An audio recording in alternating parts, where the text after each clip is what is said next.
You're going on a motorcycle road trip and want to make sure you are best prepared for situations that come up on the road?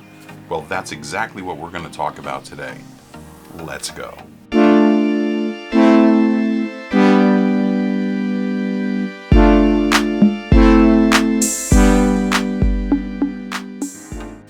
Bob from Boxer Guy here, and on this channel we take a look at tips and hacks for long distance riding and road trips, but also service, maintenance, and upgrades.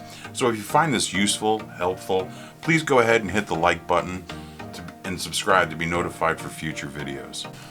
When I say for a road trip, I'm not talking about riding with my friends or taking a nice Sunday ride, but rather a road trip where I will be far from home, oftentimes for 5 to 10 days at a time.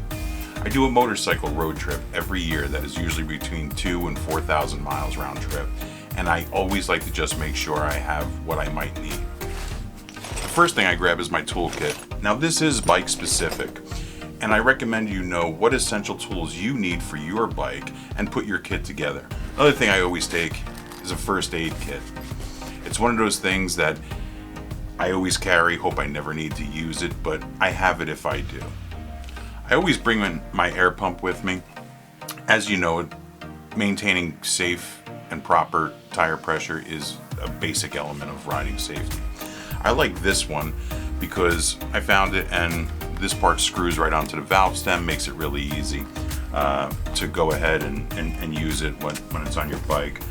And if you are riding a BMW or another bike that takes the DIN plug, the European DIN plug, then make sure that you also purchase the adapter here. I'll put a link below to a lot of these items that I'm using today and showing that I'm packing up. But so you just plug the cigarette end of the lighter from the air pump into this, and then this goes right into the DIN socket. So works out really well. Of course, on a road trip, you're always going to want to bring your rain gear. I use the rain gear by Frog Togs.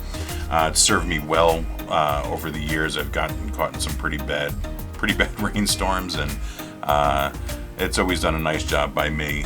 One tip I would tell you is I also carry just a regular basic plastic shopping bag. Sometimes you get caught in the rain, and by the time you get to pull over under an overpass or at a gas station or somewhere like that, your boots are all wet and you're trying to get into your rain pants, and it's just a pain because they keep getting hung up on the inside of the leg. Just go ahead and you put this bag over one of your boots, helps slide right into the rain pants. So it's just something that I found useful, so I figured I'd pass along to you guys. I always bring with me a small mag light and just a couple extra batteries in a Ziploc for the mag light, just in case if I go camping, bike camping, or if I should have an issue at night and I have a nice flashlight that always works and some fresh batteries. Speaking of batteries, I use this Anchor battery charger, the external battery charger. I use this all the time, and when I first got it, I never knew how much I would use it, but this thing is super handy, charges really quick. Your cell phone, tablet. I use it actually when, oftentimes I'll ride 7, 8 hours, 9 hours of the day when I'm doing long trips. And I have my helmet has all the internal, communications and things like that. So I'll stop and have something to eat, and I'll stop for 45 minutes or so, and I'll just plug this right in and just recharge my helmet. So at least I have tunes as I'm continuing on my journey, and that doesn't go short because I do like listening to my music when I'm riding. I suggest bringing a small bottle of Windex. Just get a little spray bottle at the travel section in your local discount store and just fill it up with some Windex.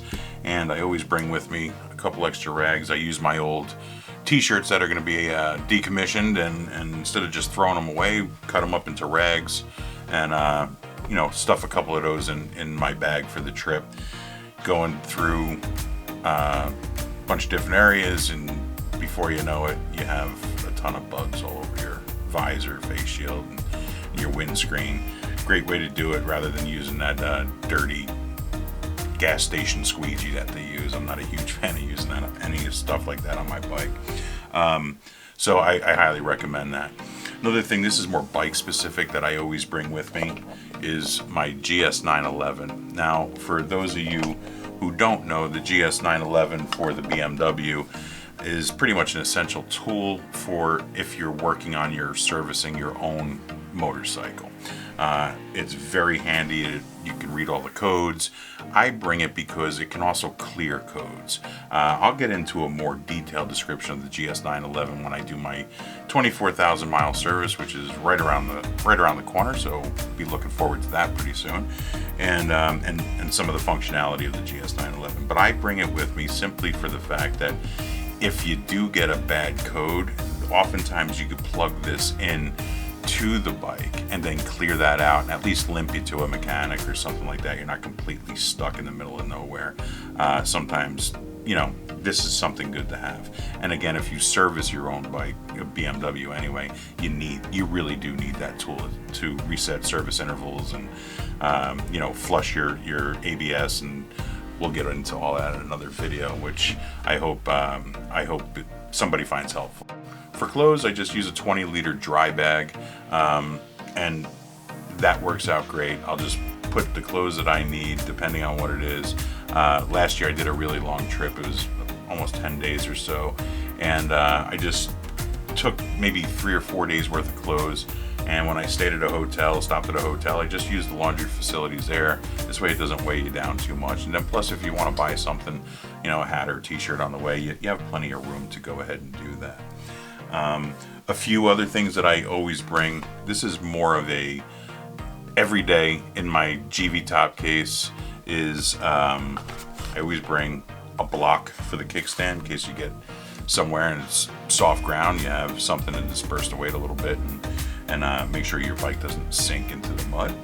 And also, speaking of the GV top case, when I go on the trip, I always bring an extra key to the top case.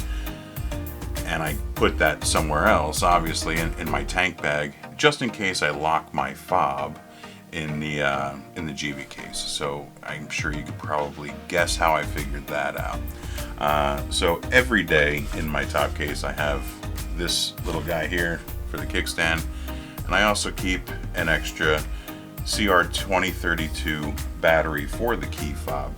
And I'll show you where I keep that. I just wrap it up in some saran wrap and just use some gaffer's tape and put it on the top inside of the GV lid. Just in case I'm out somewhere and the battery goes dead on the fob, I'm not dead in the water, right? So those are just a couple of things that I like to also carry with me at all times. The last thing I would say to carry is cash. So my rule is if I'm going away for 5 days, I'll bring $250 in cash. 10 days, $500 in cash. And I don't keep it in my wallet. That's just in case I lose my wallet, which would suck. But at least I'm not completely stranded and I have something. Also, in the event that you're going through remote places, there's no ATM. Believe it or not, there are businesses that don't take credit cards. You sit down after a long day of ride and you want to grab a beer or something to eat, and it just says cash only. Well, that sucks. Not if you bring some cash though, right? So I think it's a good policy to, whenever you're traveling, just always have a few bucks on you. You determine whatever that is. In the event of emergency, like I said, unexpected things, cash only, no ATM, whatever it is. So now you're probably thinking, that is a lot of stuff, and how much room is this going to take up? Well, I will show you. Let's take a look at how I pack everything mentioned here and how much space it takes up on my RT1200. Okay, so here you see a picture. We got all that stuff packed into 4 things. We got our SW Mototech tank bag, we have 2 packing cubes, and the 1 tool kit.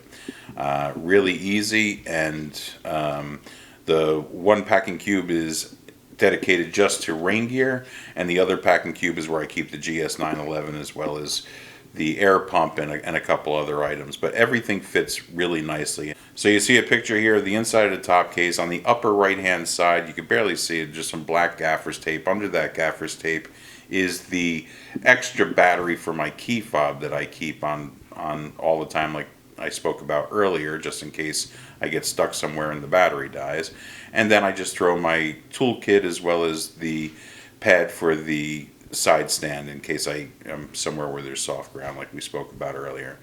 Well, there you have it. You could fit a bunch of stuff on your bike in a relatively small amount of space, providing you go ahead and pack it properly. The SW Motec tank bag, no affiliation. I'm just telling you, this sucker packs a lot of stuff. Love it. And then, relatively inexpensive, packing cubes. Go on Amazon. I'll leave some links below for the packing cubes and a bunch of other things we talked about in the video, but packing cubes are great. Just, you know where everything is, when you need it, where you need it, and it's easy. It keeps everything organized for you and easy to find. So again, thanks for watching, and if you found this helpful, useful, please go ahead and subscribe, hit the like button, and leave a comment on some things that maybe I forgot or some other experiences that you have. And I think that just sharing information is a great way to help others out. So I'm certainly open to it and look forward to hearing from you. Thanks again. Have a great day and ride safe.